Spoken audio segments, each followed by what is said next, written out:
সকালের নাস্তায় রুটি বা পরোটার সাথে সুজির হালুয়া খেতে অসম্ভব মজা লাগে। বাচ্চারাও খুবই পছন্দ করে এই সুজির হালুয়াটি।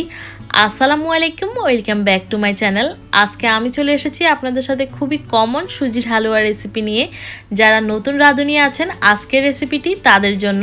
খুবই সহজে এবং কম সময়ে ঝটপট সকালের নাস্তায় কিভাবে এই সুজির হালুয়াটি তৈরি করবেন, তাহলে চলুন দেখে আসি।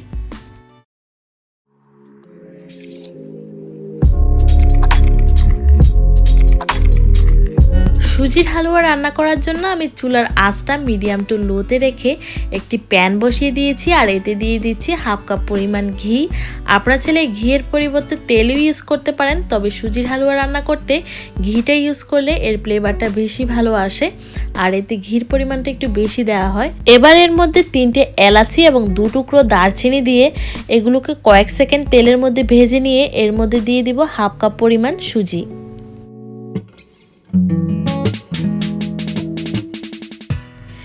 এবার আমি সুজিটাকে ঘিয়ের মধ্যে ভেজে নিব 7-8 মিনিট, এর কালারটা ব্রাউন হয়ে আসা পর্যন্ত। আর সুজিটা যাতে না পুড়ে যায় সেদিকে খেয়াল রাখতে হবে, তার জন্য চুলার আগুনটা কিন্তু মিডিয়াম টু লোতেই রাখতে হবে এবং এটাকে এভাবে অনবরত নাড়তে থাকতে হবে এর কালারটা ব্রাউন হয়ে আসা পর্যন্ত। তো এই যে দেখতে পাচ্ছেন সুজির কালারটা ব্রাউন হয়ে গিয়েছে, আর এ পর্যায়ে সুজির খুব সুন্দর একটা অ্যারোমা বের হবে। তখন এর মধ্যে দিয়ে দিতে হবে চিনি। তো আমি এর মধ্যে হাফ কাপ পরিমাণ চিনি দিয়ে দিয়েছি। আপনারা যদি এতে মিষ্টির পরিমাণটা আরও বেশি খেতে চান, তাহলে চিনির পরিমাণটা আপনারা আরও বাড়িয়ে দিতে পারেন। এখন এই চিনিটাকে সুজির সাথে ভালো করে মিশিয়ে এটাকে আরও 2-3 মিনিট ভেজে নিব। চিনিটা সুজির সাথে আমার ভালো করে মিশিয়ে নেওয়া হয়ে গিয়েছে। এখন আমি এর মধ্যে দিয়ে দিচ্ছি 1 কাপ পরিমাণ গরম লিকুইড গরুর দুধ এবং 1 কাপ পরিমাণ গরম পানি। আপনারা চাইলে দুধের পরিবর্তে ডিরেক্ট 2 কাপ গরম পানিও দিতে পারেন, তবে এই সুজির হালুয়ায় দুধটা ইউজ করলে এই টেস্টটা আরও দ্বিগুণ বেড়ে যায়। এবার এই দুধ আর পানির সাথে সুজিটাকে খুব ভালো করে নেড়েচেড়ে মিশিয়ে নিতে হবে।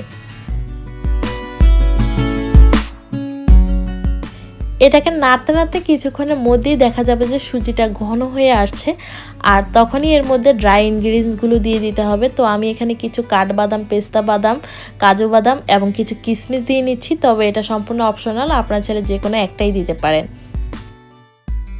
তো আমার সুজির হালুয়াটা প্রায় হয়ে গিয়েছে, এটাকে আমি আর ঘন করব না। এর কনসিস্টেন্সিটা একটু লক্ষ্য করুন। আমি এ পর্যায়ে চুলার আগুনটা নিভিয়ে দিব, কারণ এটাকে যখন সার্ভ করা হবে এটি ঠান্ডা হয়ে যাওয়ার পর আরও ঘন হয়ে যাবে। তো এ পর্যায়ে চুলার আগুনটা নিভিয়ে দিয়ে আমি এটাকে এখন সার্ভ করে নেব।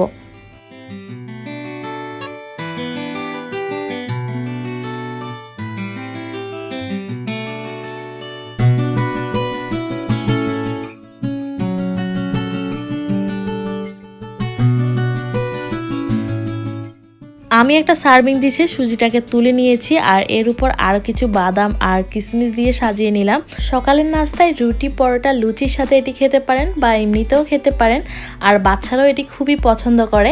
আর দেখতেই তো পেলেন খুবই সহজ এবং কম সময়ে ঝটপট এটি তৈরি করা যায়। তো যারা এই সুজির হালুয়াটাই এভাবে তৈরি করে দেখেননি, অবশ্যই এভাবে তৈরি করে দেখবেন। আশা করছি আপনাদের ভালো লাগবে।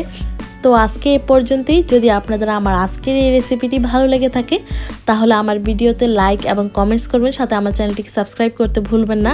আর আপনারা যদি আমার চ্যানেলে আরও নতুন নতুন ভিডিও পেতে চান, তাহলে বেল আইকনটি বাজিয়ে রাখবেন, যাতে আমি কোনো ভিডিও আপলোড দেওয়ার সাথে সাথে আপনাদের কাছে নোটিফিকেশন চলে যায়।